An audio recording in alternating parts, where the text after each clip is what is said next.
이 경기는 그리고 대야의 위험을 느낄 수 있습니다. 대야의 위험. 펠티킥 두 개 선방. 사실 제가 이 카르바할 부상을 이슈로 뽑은 이유는 여러 가지가 있는데 레알 마드리드가 무릎 십자인대 파열 부상이 14개월 동안 4명째예요.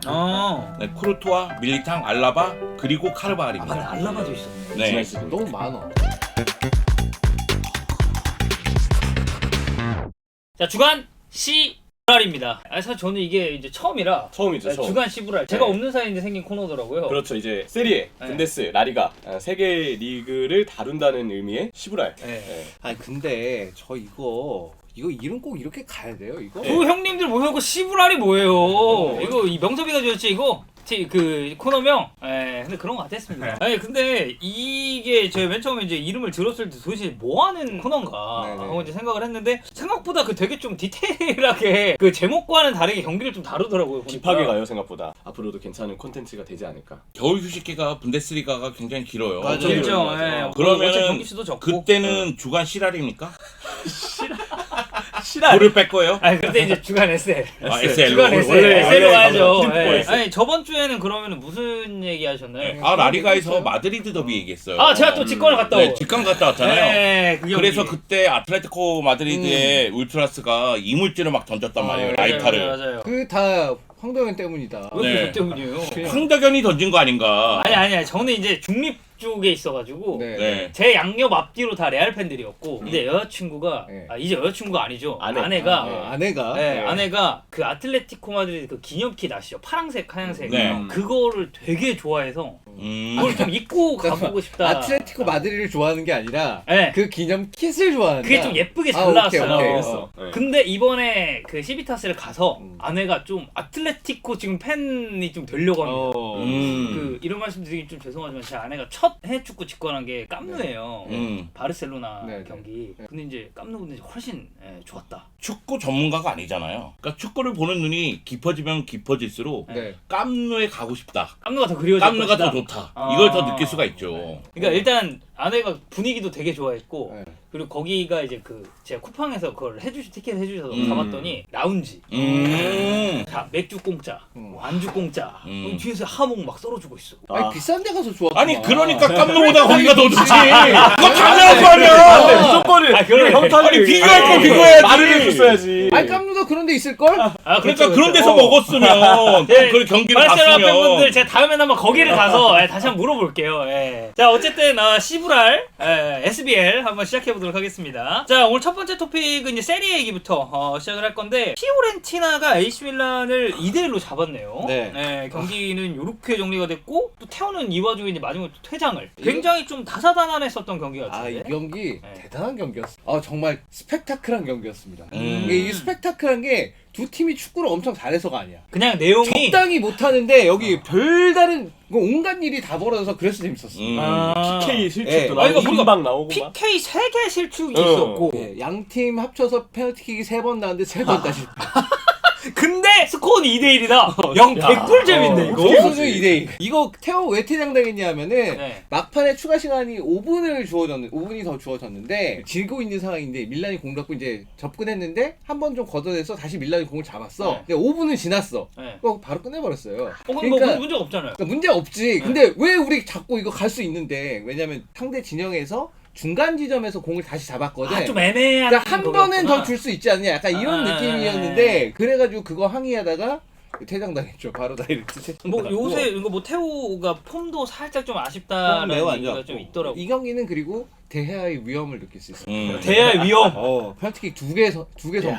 원래 잘 펠티킥 못 막는 선수인데 진짜 방향을 너무 정확하게 읽어가지고 언더스탯 기준으로는 XG 값이 피오렌티나 1.94였고 밀란이 2.83이었습니다. 그러면은 이거는 밀란이 원래대로 했으면 좀 이길 만한 경기였네요. 근데 펠티킥 두 개였잖아요. 네. 두 개니까 한 여기서 한 1.7 정도는 빼야 되는 거고. 그러면- 그러니까 순수하게 이제 득점 기회로만 따졌을 때 1이 약간 넘는 정도였을 텐데 뭐 어쨌든 그걸 감안해도 피오렌티나도 똑같이 페널티킥을 하나 받았으니까 그거 감안하면 양 팀의 XG가 사실은 서로 비슷했다. 실질적으로는 비슷했다고 볼 수가 있고. 그럼 이거는 냉정해 보면 PK 빼면은 1 언저리 왔다 갔다 하는 1점 수치네요. 한 2, 3? 요 정도에서 왔다 갔다 했던 그런 수준인데 경기를 전체적으로 봤을 때는 처음 초반에는 피오렌티나가 약간 좀 불안한 부분이 있었어요. 아무래도 이제 도도가 우측 이제 풀백인데 여기가 일단 밀란에게서 가장 이제 날카로운 부분은 테오하고 그다음에 레앙이 버티고 있는 이 왼쪽 라인인데 요 라인에 대한 수비 부담감이 좀 있어서인지는 몰라도 도도도 약간 초반에 수비하는 데 불안함이 있었고 콜파니 같은 경우에는 이 선수는 그러니까 본인이 이제 1차적으로 저지를 해야겠다 그래서인지는 몰라도 뭐 수비는 나름대로 도움을 많이 줬는데 나중에 공격 작업할 때는 패스미스가 많이 나더라고. 크로스 막 이상한 데 올리고 전방에서는 계속 좀 안 막히고 좋았구나. 예, 그런 부분이 있었어요. 근데 이제 도도 선수 장점 뭐냐면 어쨌건 간에 얘는 공격적인 능력 굉장히 탁월한 풀백입니다. 네. 그래서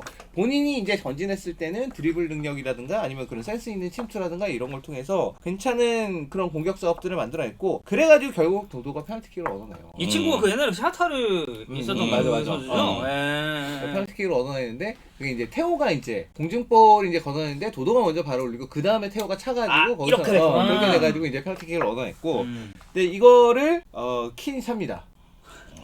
킨이 차는데 유배 레전드 아닙니까? 유배 레전드. 킨이 진짜 어처구니 없는 킥을 차더라고요. 페널티킥 날린 것도 날린 건데 중요한 순간에 다 어처구니 없는 슛들. 맨 마지막에는 진짜 맘먹고 한 원경 모아서 딱 때렸는데 골대 맞고 나오고.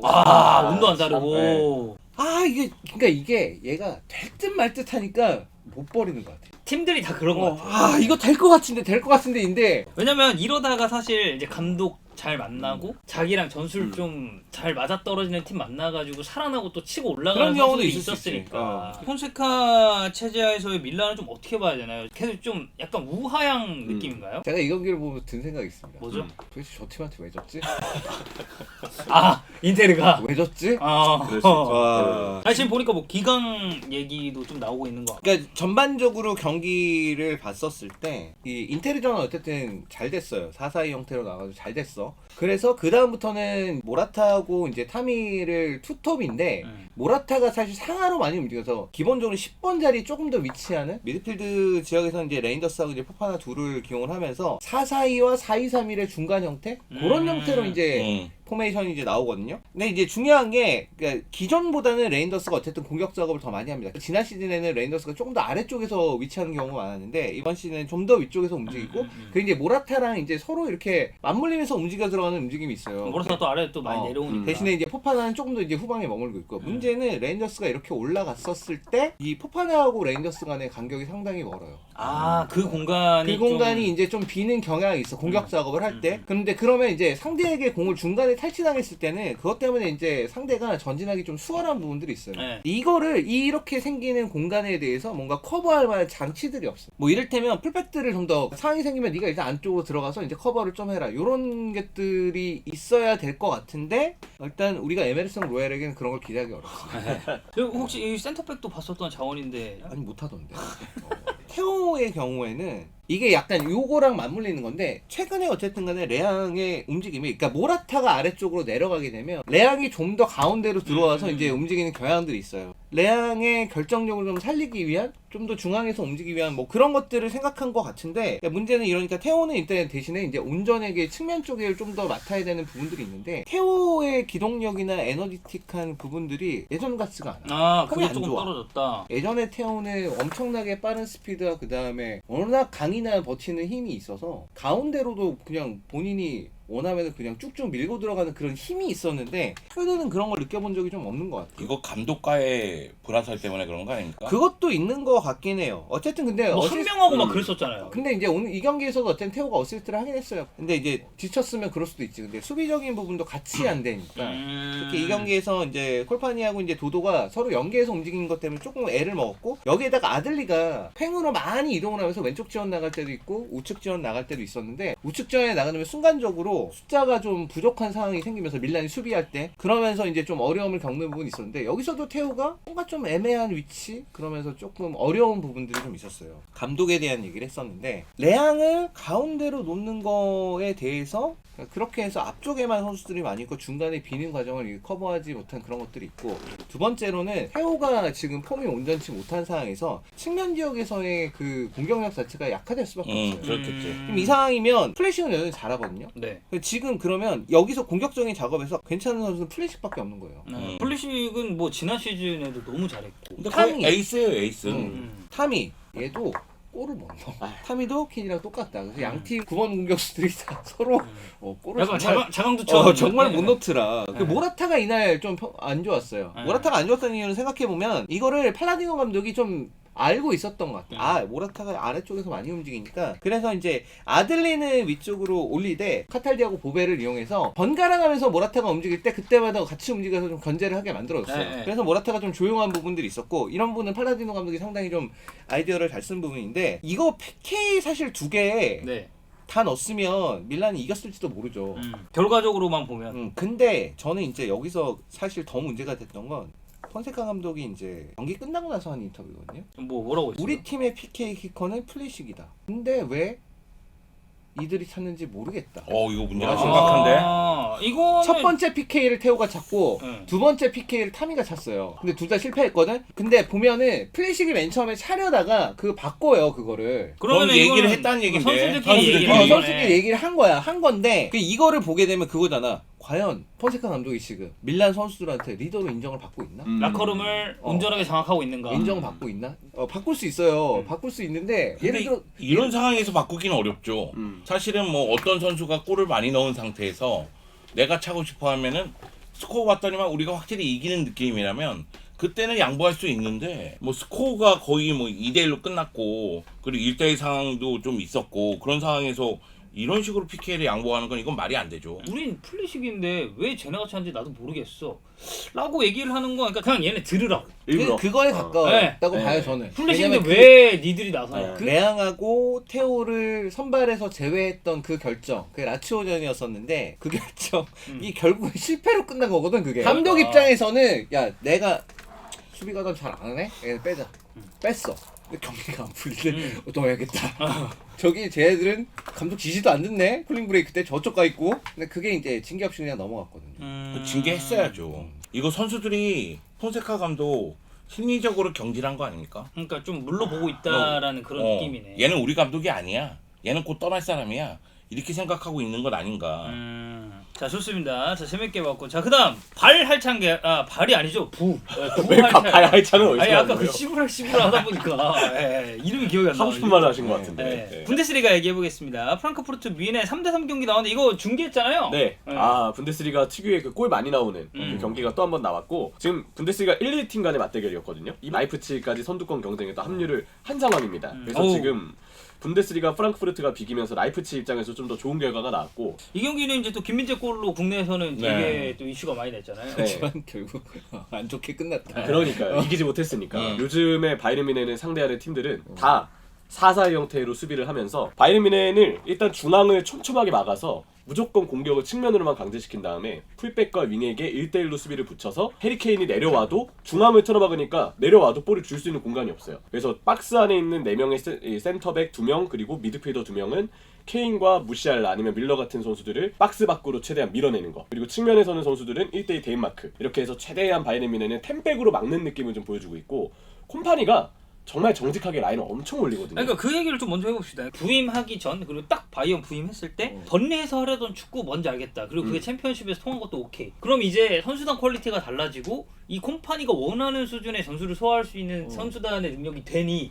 이거는 잘 먹히지 않을까라는 의견이 있었음에도 이거는 그걸 감안했을 때 너무 지금 리스크가 큰 전술이라는 얘기잖아요. 사실 잘 먹혔죠. 잘 먹힌 거죠. 먹혔죠. 지금까지는. 근데 이제 레버쿠젠전, 프랑크푸르트전 그리고 어쨌든 빌라전도 이제 빌라전도 사실 이제 하면 어느 정도 일정 수준 이상의 레벨. 단순히 그 팀들이 축구를 잘하는 것뿐만이 아니라 상대 팀에 대한 분석, 그다음에 대응력 이런 것도 높은 수준에 있는 팀들이니까. 그리고 개개인끼리 비교해봤을 때도 약팀들보다는 훨씬 이제 그런 레벨적인 측면이 맞춰질 수도 있는 거고. 내 생각보다 근데 빨리 왔어 이게. 이 타이밍이. 저는 그래도 날씨 좀 추워져야 오지 않겠나? 그리고 콤파니의 약점 중에 하나는 경험이 많지 않다는 거예요. 그렇죠. 감독으로서 경험은 뭐 다른 쪽이랑 비교하면은 많이 없으니까. 그러면 이런 상황에서 대처를 할 수 있느냐 여부가 첫 번째 고비가 되지 중요하지. 않을까. 그리고 사실 초반에 1라운드 볼프스부르크전도 3대2까지 맞아, 그 스코어가 경기 나왔죠. 어렵고. 그리고 2라운드 프라이부르크전도 스코어는 2대0이지만 후반전 바이에른 뮌헨이 내내 끌려다녔어요. 그러다가 코망 들어오고 측면 플레이가 풀리면서 좀 살아났던 경기인데 이 기간에 워낙 대승을 거둬서 바이에른 뮌헨이 엄청난 화력을 보여주긴 했지만 이미 개막할 때부터 너무 올라간 라인에 따른 부작용과 콤파니 감독의 경험 부족에 대한 그 어떤 리스크는 이미 바이에른 뮌헨이 초반 일정부터 쭉 드러난 바가 있었어요. 왜냐면 분데스리가 팀들이 웬만하면 안 내려서고 다 공격적으로 역습 준비랑 빠른 전환을 할 줄 아는 팀이거든요. 근데 바이에른 뮌헨 상대로는 우리가 평소 하던 것보다 조금 더 내려서면 충분히 수비가 되는구나. 그리고 전방에 빠른 자원 배치해서 무조건 올라가 있는 수비 라인을 역습으로 뚫으면 되는구나. 이런 힌트를 알고 있으니까 지금 웬만한 분데스리가의 지도자들은 매뉴얼북을 이미 지금 쥐고 있다. 그렇게 저는 좀 정리할 수 있을 것 같아요. 그러면 이게 어쨌든 빌라전도 못 이겼고 프랑크푸르트전도 못 이겼고 지금 바이언이 이제 2경기 무승인데 그 레버쿠젠까지 3경기. 그래 3경기네. 3경기인데 그러면은 이 앞에서 얘기했었던 그런 콤파니가 시도하고 있는 높은 라인 네. 그리고 공격적인 것에 이제 초점이 많이 맞춰져 있고 이러다 보니까 수비진에도 사실 이게 부하가 좀 올 수밖에 없는 상황이잖아요. 이에 대한 대답은 3대2로 바이에른 뮌헨이 리드한 상황에서 네. 웬만한 팀이면요 원정이고 여전히 프랑크푸르트는 빠른 발을 가진 자원들이 전방에 있고 3대2로 앞서 있는 상황에 해리케인 빠졌고 우파메카노 근육 아파하고 이런 상황이잖아요. 웬만한 감독들은 미드필더를 더 넣어야 되겠죠. 지금 바이에른 뮌헨은 수비 뎁스가 얇으니까. 근데 조금 더 밸런스를 잡아줄 수 있는 자원을 더 일찍 투입하거나 수비 라인을 좀 내려서 너무 하프라인에 머물게 안 하고 조정할 수 있으니까 그거는. 그렇게 해서 제가 볼 때 대비를 다른 감독들은 더 했을 거라고 봐요. 뭐 라이머나 팔리냐 뭐 이런 네. 자원들을 조금 더 안정적으로 경기 운영을 했어야 됐다. 그렇죠. 그 라이머랑 팔리냐가 안 뛴 건 아닌데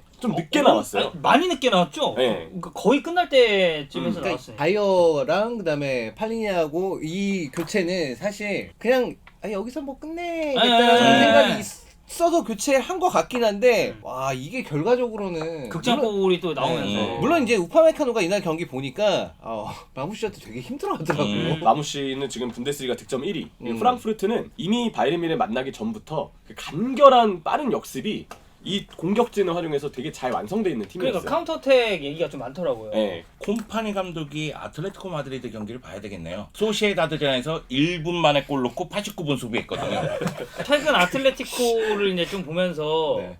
이 촐로가 괜히 촐로가 아니다. 네, 그런 생각이 좀 들더라고요. 형 그 경기 안 걸려서 다행이다. 네. 이게 3대2면은 바로 이제 장근 분위기로 갔어야 되는데 네. 항상 풀백이 안으로만 들어오고 윙이 폭을 벌리는 형태가 반복되다 보니까 상대 팀들이 그걸 이제 읽고 있거든요. 근데 이번 경기 보면 수비 라인은 그대로인데 윙이랑 풀백의 움직임을 많이 바꿔놨어요. 풀백이 오버래핑도 게헤이루가 심지어 왼발 쓰는 오른쪽 풀백인데도 역으로 오버래핑을 하면서 올리세가 좀 더 가운데로 들어올 수 있게끔 해주고 이런 동선 변화가 있었기 때문에 프랑크푸르트가 밀집 수비를 했는데도 바이에른 뮌헨이 뭐 세트피스 포함해서 3골을 넣었다고 생각을 하거든요. 공격 전술 오케이. 그리고 골을 만드는 패턴에 있어서 다양한 변화를 주는 건 오케이. 수비 라인에 대해서는 아직 콤파니가 변화를 주지 않았는데 그래도 A매치 기간 한 2주 정도 있으니까 이때 콤파니 감독이 뭔가 밸런스를 잡기 위한 나름의 구상을 하지 않을까. 그럼 네. 어떻게 생각하세요? 여기서 콤파니가 타협점을 잡을 거라고 보세요? 세 분은? 바이에른 뮌헨이 시즌 초반에 승승장구한 이유는 콤파니 감독의 공격 전술이 힘을 발휘하면서 말 그대로 파괴력을 통해서 상대를 제압해 온 거예요. 진짜 그냥. 옛날에 막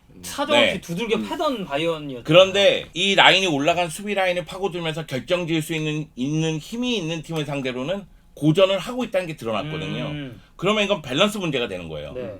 그렇기 때문에 모든 팀을 힘으로써 다 찍어 누를 수는 없거든요. 그러면 콤파니 감독이 상대에 따라서 라인 컨트롤을 하든지 아니면 아예 그냥 공수 밸런스를 맞추든지 선택을 해야 됩니다. 저희는 이제 사실은 약간 이거는 오히려 사비 알론소 감독이 좀 영리한 거 아니냐라는 얘기를 했지만 네. 그때까지만 해도 현지에서는 야 이거는 압도한 거다. 못 이긴 게 이상한 거다. 이거는 잘했다. 경기만 이런 못 평가가 이겼다 훨씬 뿐이지. 많았거든요. 근데 이제 그 다음 빌라전 좀 잘못되고 이것까지 오니까 이제 바뀌었어 이제. 그리고 왜냐면 바뀌었어요. 얘가 또 팀이 바이언이니까 더 네. 그런 얘기도 나오는 거고. 그리고 이런 강팀은 한 경기 이제 승리를 거두지 못하면 바로 회복을 해야 됩니다. 맞아요. 근데 이게 좀 지속되면 당연히 언론은 비판을 하죠. 더 많은 어떤 냉정한 어떤 평가에 시달려야 되는데 콤파니도 이런 여론을 모르지 않을 거예요. 구단도 마찬가지고. 지금 나이가 나이인지라 노이어도 이제 좀 예전만치 못한 부분이 좀 있는 것 같고. 노이어가 전성기 때 노이였으면 이렇게 실점 안 했을걸요? 저는 이거 뭐 막을 거 더 막아줬을 수 있다라고 분명 더 생각하는데. 그랬을 텐데. 그리고 비교적 최근에 큰 부상도 있었고. 그렇다고 또 노이어를 뭐 안 쓸 수도 없고. 그쵸. 애매합니다 이것도.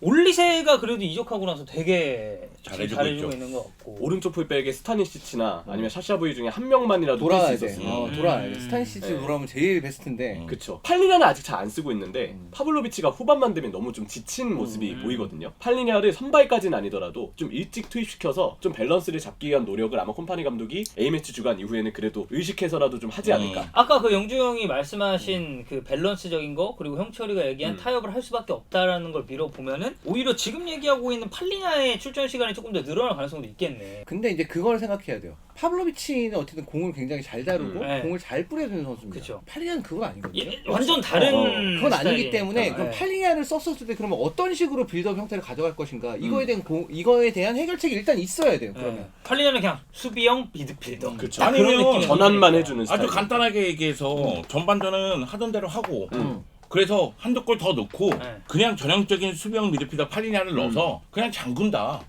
이런 식으로 간다는 생각도 나쁘진 않을 것 같아요. 저도 일단은 이 생각이 일단은 드는 것 같아요. 그러니까 물론 후반 내내 잠글 수 없겠지만 한 80분 정도 되면은 이제 팔리냐 뭐 들어가고 이제 이런 식으로 가면서 그리고 해리 케인이 사실은 이런 상황에서는 해결을 해줘야 돼요. 그죠? 네. 그러니까 지금 엄청나게 잘 나가고 있다가 주춤하고 있는 상황이잖아요. 네.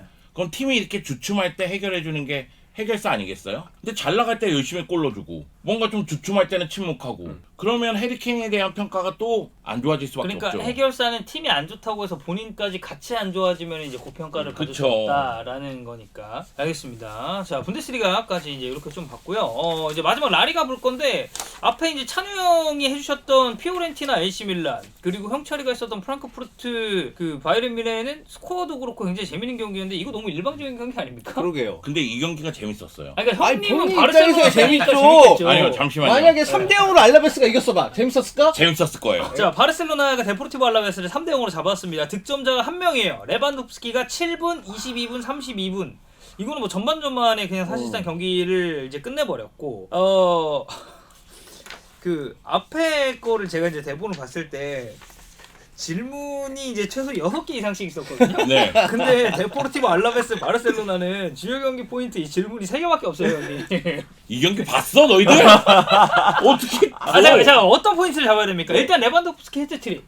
레반도프스키 헤트트릭 얘기해야 되고요. 네. 하피냐 도움 2개. 도움 2개. 네. 하피냐가 진짜 신피냐거든요. 네, 그렇습니다. 네. 하피냐 얘기해야 되고 이냐키 페냐. 이냐키 페냐. 알라베스 선수들이 도와줬다.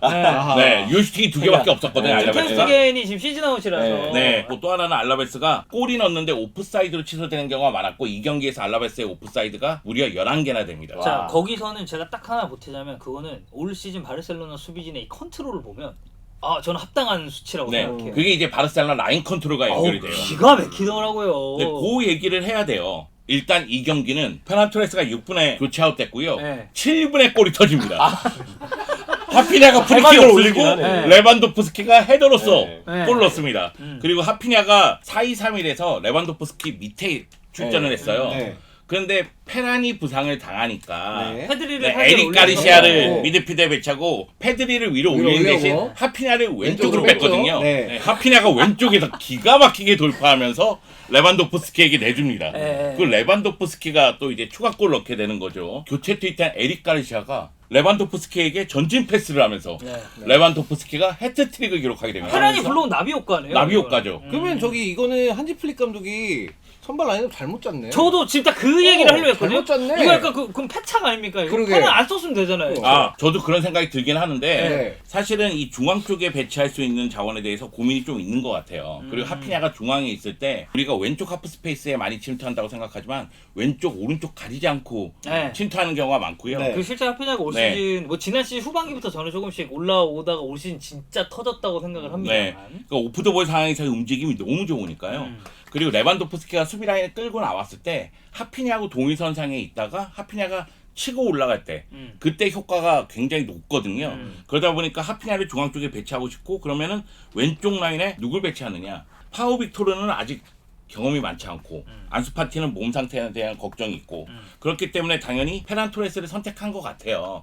근데 만약에 다니 올모라든가 다른 선수들이 돌아온다면 중앙 자원이요. 네. 그럼 하피냐를 왼쪽에 배치를 할 수밖에 없겠죠. 근데 이 경기에서 아까 전에도 얘기했지만 페란 토레스가 부상당하면서 하피냐가 중앙에서 왼쪽으로 갑니다. 네. 그리고 후반전에 안수파티가 나오면서 하피냐가 왼쪽에서 오른쪽으로 가요. 지금 뭐 좌우가 네, 다 그러니까 이 선의 되니까. 모든 위치에서 뛰면서 위력적인 모습을 보여줬고요. 그렇기 때문에 뭐 하피냐는 너무나 잘했다는 이야기를 하고 싶고 이 경기는 좀 아쉬운 게 주일 쿤데에게 휴식을 준 경기예요. 네. 워낙에 많은 경기를 소화했기 때문에 라이트백으로 엑토로포트가 나왔거든요. 네. 그러다 보니까 라민 야말이 오른쪽 공격을 혼자 전개하는 경우가 많았어요.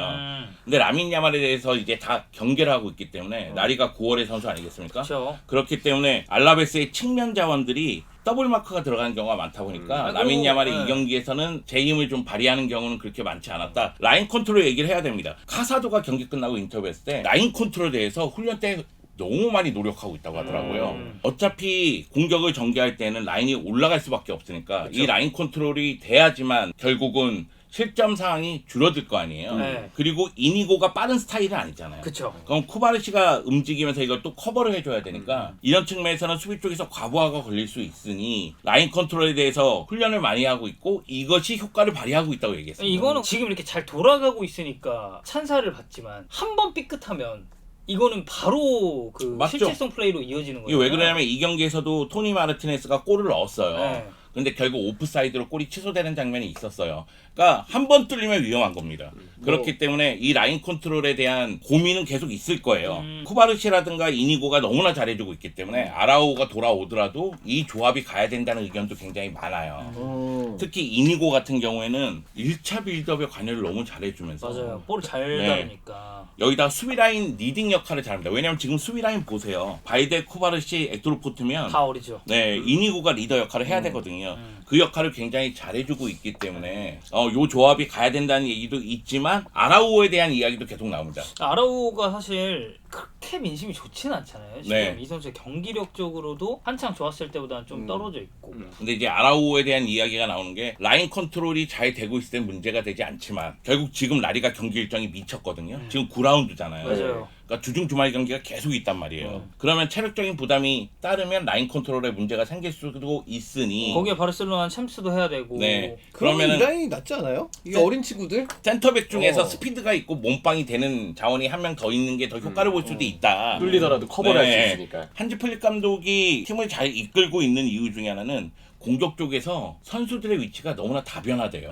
그러면서 득점 상황에서는 동시다발적으로 들어가는 장면이 많다 보니까 말 그대로 보고 있으면 굉장히 공격이 멈춰지지 않고 계속 이루어지고 있다. 이런 느낌을 주거든요. 차비 감독 시절과 비교하면 좀 미안하지만 차비 감독은 단타로 공격해서 이게 안 되면 볼이 돌아요. 그래서 소유하고 있는 시간이 굉장히 많았었잖아요. 그 그래서 저희가 그 얘기를 많이 했어요. 뭐 하피냐에게도 라민 야말에게도 온도볼 상황에서 1대1 대결을 많이 시켰고 공격을 전개할 때 공격수들에게 어느 정도 구역을 나눠준 것이 아닌가.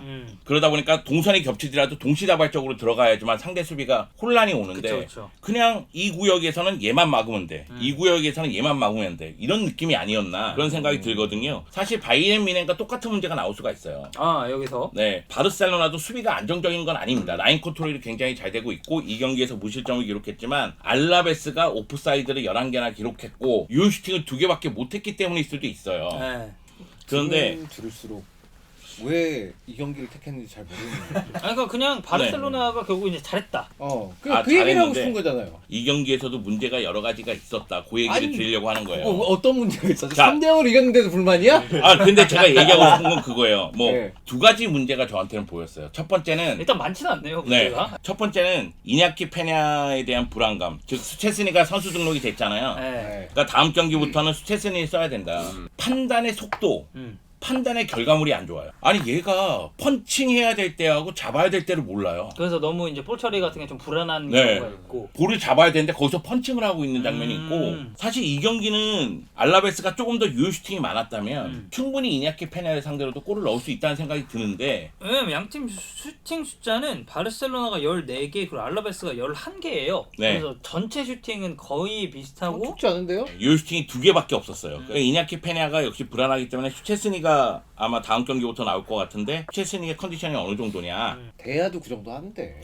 그죠. 최순이는 뭐 날라다니겠지. 1년신 것도 아니니까. 그리고 백업 공격수에 대한 걱정은 좀 있어요. 아. 아까 전에 얘기했다시피 안수파티가 이 경기에서도 득점 기회가 있었고 위력적인 슈팅을 보여주기도 했습니다만 네. 아직까지는 올라오지 않았구나. 그럼 파우빅토르도 그렇고 프리시즌에 엄청 좋았잖아요. 프리시즌에 좋았는데 파우빅토르 같은 경우에는 제가 느끼기에는 페란에게 기회를 주는 것보다는 파우빅토르에게 조금 더 주는 게 낫지 않을까 이런 생각도 있거든요. 그러니까 뭐냐면 출전 시간이 들쑥날쑥하니까 네. 파우빅토르 같은 경우에도 꾸준히 성장하기에는 좀 어려움이 있는 것 아닌가? 이런 걱정이 있고요. 페란 토레스를 가짜 구본을 한번 써보죠. 아니 결국은 레반도프 왜 무시하지 내 말? 아니요 지금 듣고 있는 거예요. 그러니까 레반도프스키가 쉬어야 될 때도 있을 거 아니에요. 그쵸. 그럼 페란이 최전방으로 가는 경우가 있을 겁니다. 네. 그러니까 페란도 지금 근육 부상을 당해서 한 3주 4주 출전할 수 없다고 하는데 페란도 제가 생각할 때는 기대만큼 해주질 못하고 있거든요. 농담 삼아서 페란 토레스가 부상으로 나가자마자 뭐 나비 효과가 났다 뭐 이런 얘기를 했는데 노력하고 있는 건 분명한 사실이거든요. 근데 그 효과가 나오지 않고 있으니까 팬들 입장에서는 답답한 거죠. 근데 이제 A매치 이후에 다니 올모라든가 뭐 페르민이라든가 가비라든가 이런 미드필더들이 돌아오면 이선 라인의 공격력은 좀 더 올라가지 않을까라는 기대감도 있어요. 나가기 전까지 올모가 또 너무 잘해줬었으니까. 그 마지막으로 이제 이슈 좀 짧게 다루고 마무리를 해보도록 하겠습니다. 인터밀란 얘기를 우리 친구들이 또 이제 넣어놨는데 수비적인 부분에 대해서 언급을 좀 하고 넘어가야 될 것 같습니다. 최근 4경기에서 인터밀란이 지금 6실점을 기록을 하고 있고. 여러분 인텔 얘기해야 됩니까? 왜요? 지금 세리아 2위고 네. 라운드에서 승리했잖아요. 아니 근데 뭐 수비 얘기를 또 갑니까? 수비가 불안하니까요. 인터밀란은 2위잖아요. 네. 바르셀로나는 1위인데도 저희가 했습니다. 아 그렇군요. 그리고 제일 길었어. 아까 내 말을 안 했는데 제일 길게 했어. 말 제일 되게 많이 해가지고. 아 죄송합니다. 네. 네. 자, 6실점 기록하고 있고 토리노전에 이제 수적으로 우세를 가지고 있었음에도 이제 2실점을 했는데 그렇죠. 그게 이제 문제죠. 네, 전체적인 수비진의 평가는 좀 어떻습니까? 일단 언더스탯 기준으로 인테르의 기대 실점 XGA 값이 9.08이에요. 9.08. 리그에서 5번째로 낮습니다. 네. 사실 이제 이게 유벤투스가 압도적으로 낮아요. 3.70이어서 이건 좀 네. 놀라운 수치긴 한데 네. 하여튼 그 정도인데 사실 나머지 이제 나폴리 뭐 6.40, 밀란 7점대, 피란체도 7점대, 라치오 8.0에서 사실 9점대가 엄청나게 나쁘다 이건 아니야. 이거는 그게 창현이 얘기했던 대로 유베가 말도 안 되네. 말도 안 되는 수치네요. 3점대인데다가 1실점이에요. 근데 실점이 하나밖에 안 했어요. 그러니까 여기 유벤투스는 말도 안 되는 지난 시즌에도 유벤투스가 1위였어요. 31.77점이었는데 네. 근데 이제 유벤투스는 그때 실점을 31골을 했고 네. 네, 인테르가 두 번째로 낮았거든요. 33.39. 네. 근데 실점은 22골이었습니다. 그때는 네, 마진값이 실제로 굉장히 높았죠. 그러니까 그 정도로 실제로 결정적인 순간에 어쨌든 집중력 있게 수비를 해놓고 실점을 많이 안 했다는 얘기인데 수비가 좋은 팀들은 그런 거예요. 맞아요. 실제로 건수를 잘 안 만들어주는 것도 중요하고 네. 그런 건수가 나왔을 때도 잘 막는 것도 중요하고 그러니까 먹힐 뻔한 거를 진짜 끄집어내는 네. 플레이도 이제 나와야 되고. 두 가지 다 중요한 부분인데 이번 시즌은 벌써 지난 시즌에 22골인데 9골 내줬잖아요. 네. 벌써 40% 그러네. 경기 몇 개 하지도 않았는데 시즌 5분의 1도 아직 네. 안 왔는데. 지금부터 잘하면 되죠. 이제부터 시작이야. 이제부터 시작이죠. 이제부터 시작. 네. 비색은 어때요? 비색. 일단 두 가지로 그러니까 이 수비가 왜 이렇게 안 네. 좋냐 두 가지로 얘기를 해볼 수 있을 것 같아요. 첫 번째로는 이번 시즌에는 이제 중간에 코파 아메리카 있었고 근데 유로 대회 있었잖아요. 그쵸. 그래서 인테르 선수들은 대부분 다 거기 갔다 온 선수들입니다. 유로를 인테르가 지배한다. 형이 아, 남긴 지배했죠. 말이잖아요. 예. 뺐는데 뭐 하여튼 그래요. 그래서 조금 이 선수들은 사실상 프리시즌을 못 보냈죠. 그래서 몸을 좀 만들어야 되는 상황이 있었는데 그런 걸 안 했기 때문에 조금 전반적으로 몸인들이 무겁고 좀 폼이 떨어져가는 그런 부분들이 있었습니다. 그 중에 이제 가장 핵심적인 거는 이제 파바르 선수죠. 파바르 맞아요. 올 근데 시즌 파바르는 파바르. 신기한 게 사실 유로 대회 때 안 뛰었거든요. 대표팀이긴 했는데 프랑스 대표팀이긴 했는데 안 썼어. 네. 데시안 감독이 살리바를 쓰고 네. 얘 안 썼다고. 네. 근데 왜 그런지 모르겠는데 하여튼 폼이 안 좋습니다. 음. 폼이 안 좋고 그래서 이제 대신해서 이제 비색을 내보내는 경우가 있어요. 비세크하고 파바르하고 지금 보면은 비세크가 오히려 더 많이 나왔어요. 토리노전도 선발로. 당장 네. 비색이 나왔고. 네, 근데 못해가지고 바로 후반돼서 교체됐습니다. 네. 후반 시작과 동시에. 그러니까 두 번째로는 일단 스쿼드 자체에 나이 든 선수들이 많아요. 일단 80년대 3인방 아체르비, 아체르비. 다르미안, 네. 미키타리안 음. 좋은 선수들이죠. 좋은 선수들인데 이 선수들의 기동력이 예전 같지 않습니다. 일단 물론 많이 뛰어요. 그러니까 경기 끝나고 나서 수치를 보면 미키타리안 같은 선수 여전히 11km 넘게 뛰고 그렇습니다. 근데 네. 중요한 건 적절한 타이밍에 적절한 위치에 가 있어야 돼요. 그러니까 단순하게 많이 뛰는 게 중요한 게 아니라 그게 제일 중요하죠. 좀 덜 뛰어도 적절한 시점에 적절한 위치에 가 있으면 돼. 근데 그게 안 되는 것 같아요.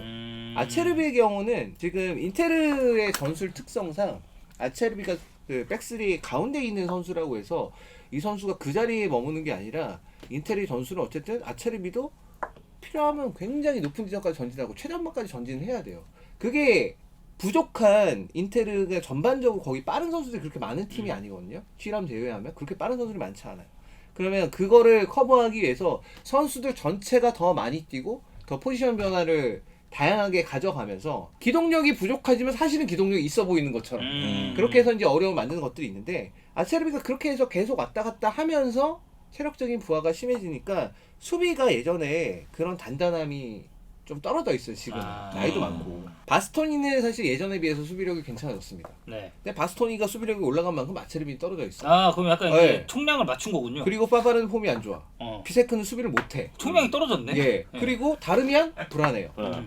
그러니까 이제 수비가 안 되고 있는 거예요. 연쇄적으로 좀 문제가 있는 상황. 전체가 수비하고 전체가 이제 공격을 해야 되는 게 인텔 컨셉인데 그런 게 이제 좀 아쉬움이 있는 거죠. 아 그럼 이거는 약간 수비진 보강도 지금 있어야 된다고 보시는 거예요? 수비 정보가 있어야죠. 아, 당연히 겨울에? 아체르비의 체제는 무조건 필요합니다. 자 인터밀란 수비 왔고 자 그다음 이거 한국인 리그 얘기를 좀 해볼 것 같은데 우니온 베를린의 이 정우영 선수 지금 우니온 베를린이 어쨌든 분데스리가 상위권에 이제 네. 랭크돼 있고 지난 도르트문트전 때 이제 정우영 선수 좀 어땠나요? 일단은 계속 3경기 연속 선발로 뛰고 있는데 이날 도르트문트가 왜인진 모르겠지만 갑자기 파스칼 그로스를 센터백 사이로 내려서 변형 백스리를 쓰고 엠네잔을 위로 올렸어요. 근데 파스칼 그로스는 사실 수비 커버에 장점이 있지 못하다 보니까 전개하다가 볼이 끊기면 자연스럽게 센터백이랑 이 뒤쪽의 그로스한테 역습에 대한 부담이 되게 심해지는 부하가 심해지는 구조를 도르트문트의 사인 감독이 들고 왔거든요. 딱 그걸 우니온 베를린이 먹잇감으로 삼더라고요.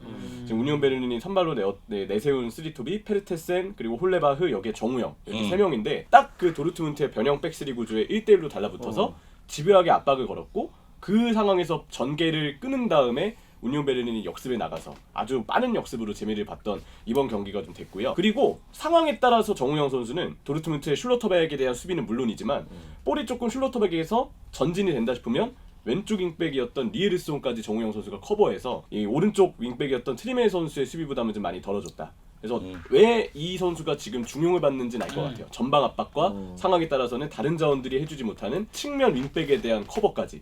그럼으로써 자연스럽게 리에르손을 정우영이 견제해주니까 트리멜, 그리고 폭트와 같은 센터백들은 좀 더 박스한 수비나 반대편 수비에 집중할 수가 있거든요. 정우영 선수가 그런 어떤 적극성을 인정받아서 최근에도 선발로 뛰고 있는 그런 분위기가 아닌가 생각합니다. 이게 지금 주전 경쟁을 어쨌든 계속 하고 있는 거 아니에요? 네. 왜냐면 슈트트에서도 생각보다는 출전 시간이 좀 많이 받지 못했었고 근데 팀 성적은 좋았고 그리고 이제 우니온 베를린으로 이제 또 오게 됐는데 여기서는 지금 3경기 연속 선발이긴 한데 앞으로는 그럼 이런 기조가 이어지면 이거는 주전 경쟁에 있어서는 좀 청신호다 이렇게 보나요? 아주 청신호죠. 결과가 좋으니까. 결과값이 있으니까. 결과 좋으면 사실 그 명단을 선발을 바꿀 이유가 별로 없거든요.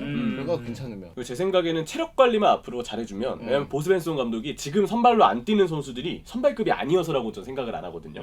결국 그날 경기에서 그때 당시에 그 기준의 선수들의 컨디션이 얼마나 좋은지에 따라서 누가 더 훈련 때 좋은 모습을 보여주느냐. 네. 그래서 저는 이게 나중에는 변동될 가능성이 계속 장기적으로는 있을 거라고 생각을 해요. 그래서 제 생각에는 그럼에도 어쨌든 정우영 선수가 지금 주전급으로 스벤슨 감독에게 일단 눈도장을 찍었고 신뢰를 받고 있다는 점은 충분히 긍정적이다. 마지막으로 레알 마드리드 얘기를 해보겠습니다. 사실 지난 시즌에 레알 마드리드가 시즌 초반에 밀리탕, 쿠르투아 네. 다 쓰러졌었잖아요. 네. 그것도 장기 부상으로. 근데 지금 다니 카르바할도 이거 시즌 아웃. 시즌 아웃이죠. 예. 그래서 비아레알전 막판에 예레미 피노하고 충돌이 있어서 무릎 부상을 당했어요. 그래서 무릎 쪽에 전방 십자인대 파열, 외측 측부인대 파열, 오른쪽 다리 어디 파열, 엄청 심각한 부상을 당했습니다. 그러니까 카르바할이 사실 원래 부상이 없었던 스타일이 아닌데 지난 시즌에 글루텐 끊었다 요 얘기 나오고 경기력 쫙 올라오면서 부상 빈도도 엄청 줄어들었는데 올 시즌은 그냥 지금 시즌 초반에 완전 큰 부상이어서. 근데 이거 나이 부상이에요. 생각하면 사실 이제 은퇴 요런 고려할 수도 있다라는 그 말이 있더라고요. 사실 레알 마드리드하고 계약 기간이 2025년까지입니다. 네. 그런 가운데 지금 시즌 아웃이 됐으니까. 그렇죠. 거기다가 카르바할이 1992년생으로 32살이에요. 맞아요. 나이가 적은 게 아니니까. 그래서 이제 일부 언론이나 팬들은 이대로 은퇴하는 건 아닌가. 너무 큰 부상이니까. 근데 레알 마드리드가 2026년까지 1년 계약 연장을 했어요. 돌아와라. 기다리겠다. 이런 걸 이제 재계약을 통해서 보여준 거죠. 그렇기 때문에 카르바할도 레알 마드리드에게 고마움을 표했고요. 사실 제가 이 카르바할 부상을 이슈로 뽑은 이유는 여러 가지가 있는데 레알 마드리드가 무릎 십자인대 파열 부상이 14개월 동안 4명째예요. 네, 쿠르투아, 밀리탕, 알라바 그리고 카르바알입니다. 맞네. 알라바도 있었네. 네. 지난 시즌 너무 많아. 그렇기 때문에 이게 너무 많다는 점이 있고 그리고 또 한 가지는 예레미 피노가 테어 슈테겐하고 부딪히면서 테어 슈테겐이 시즌 아웃이 됐거든요. 그래서 예레미 피노가 충격을 많이 받았어요. 근데 이번에는 카르바알하고 부딪혀서 카르바알이 시즌 아웃이 됐단 말이에요. 그러니까 불과 몇 주 만에 2명이 시즌 아웃이 됐는데 예레미 피노하고 연결됐기 때문에 예레미 피노도 정신적으로 굉장히 충격을 받았다는 이야기가 있습니다. 레알 마드리드 입장에서는 일단 카르바알하고 1년 재계약을 했고요. 그리고 카르바알의 대체자를 찾아야 될 거 아니에요. 일단 뭐 당연히 얘기 나오는 선수는 루카스 바스케스고요. 루카스 바스케스. 네. 그리고 상황에 따라서는 발베르데를 돌릴 수도 있다는 얘기가 나오는데 풀백으로. 네. 근데 저는 돌리지 않을 것 같아요. 왜냐면 발베르데가 너무 잘해주고 있어. 미드필더에서. 지금 위치에서. 지금 너무 잘해주고 있기 때문에 조금 그러면 마이너스지. 네. 그렇게 쓰면 설 수는 있겠지만. 네, 그러다 보니까 유스 출신 선수들이 기용할 수 있는 기회가 아니냐 이런 이야기가 나오고 있고요. 또 한 가지는 레알 마드리드는 어차피 다음 여름에 풀백들을 보강할 생각이었어요. 지금 이제 아놀드 얘기 자꾸 네. 나오잖아요. 특히 이제 아놀드에게 관심이 있었습니다. 다음 여름에 겨울 이적 시장을 통해서 풀백을 영입해야 되는 상황이 올 수도 있다는 이야기가 나오고 해야 될 것 있고요. 같은데. 그러니까 레알 마드리드 수뇌부가 어떤 선택을 할지는 봐야 되는데 그 리버풀 팬놈들 그 기심 좀 그만하면 안 됩니까? 아놀드 얘기하니까 그냥 오늘 아주. 공기 중에 미세먼지가 좀 있더라고요. 예. 그냥 링크잖아요, 링크. 아니, 왜 하필 그렇게 오늘 걱정을 해. 오늘 기사에서 대기실 보통이에요. 미세먼지가 있어. 여기 공기 중에 먼지가죠. 예. 또 오늘 그 주축 자원들 재계약을 아직까지 큰 계획이 없다. 막 이런 기사가 리버풀 쪽에서 나와서. 그리고 뭐 이제 그 우측 풀백 얘기도 있고 그 카르바알 뭐 아까 이제 재계약 뭐 이런 얘기도 해주셨지만 이제 카르바알은 저를 계속 안고 갈 것 같은 게 제가 이번에 베르나베우도 갔다 왔거든요. 구장 투어하는데 그게 있더라고요. 레알의 그런 아카데미나 그 클럽하우스 같은 거 이제 조감도 하면서 우리가 이런 정책을 하고 있다. 근데 거기에 사진이 빵 박혀 있는데 그 카르바알 어릴 때 네. 페레즈 회장이 이렇게 해가지고 하는 그 사진을 아예 그냥 전면에 해놨더라고요. 그래서 보니까 되게 구단에서도 엄청나게 상징적인 선수로 지금 생각을 하는구나. 카르바알이 10살에 레알 마드리드에 입단해서 레알 마드리드 유스를 통해서 성장을 합니다. 그리고 맞아요. 레버쿠젠에 레버쿠젠 잠깐 갔다 와요. 동안 임대 네, 갔다가 레버쿠젠 돌아왔고요. 갔다 와요. 네. 그리고 레알 마드리드에서 427경기를 소화하면서 26개의 우승 트로피를 들어올렸어요. 그렇기 때문에 레알 마드리드 입장에서도 자신들의 유스 출신으로서 산물이야 산물. 네, 상징적인 존재이기 때문에 진짜요. 네. 그렇기 때문에 카르바알에 대해서 재계약을 하면서 기다리겠다는 제스처를 한 것으로 보이고요. 지금 뭐 스페인에 있는 거의 대다수의 선수들은 카르바알을 응원하는 메시지를 남기고 있습니다. 그렇죠. 워낙에 잘했었던 대표팀에서도 선수고. 중요 자원인데. 라모스라든가 뭐 나초라든가 페드리라든가 페란 토레스라든가 호셀로라든가 다 카르바알에게 힘내라는 응원을 보내고 있으니까요. 아 우승을 몇 번 했어 카르바알이. 진짜. 레알 마드리드와 함께. 좋습니다. 자 오늘 3경기 그리고 토픽 3개까지 꽤나 재밌고 근데 전 재밌는데요? 이거 부형님들 이야기 들으면은 각 리그에 대해서 확 이해할 수 있어서. 형철이도 문제 알차. 제기 잘 해주고 예. 이제 영주 형님이 이제 좀 재밌는 경기 픽만 다음 주에 자 주간 SBL 여기서 마무리하도록 하고요. 저희 다음 주에 진짜 재밌는 경기들과 함께 돌아오겠습니다. 여러분. 다음 주는 없어요. 네. 다음 주에 다다음 경기 안 하잖아. 다음 주에 돌아오겠습니다. 예. 여러분들. 안녕. 감사합니다. 안녕.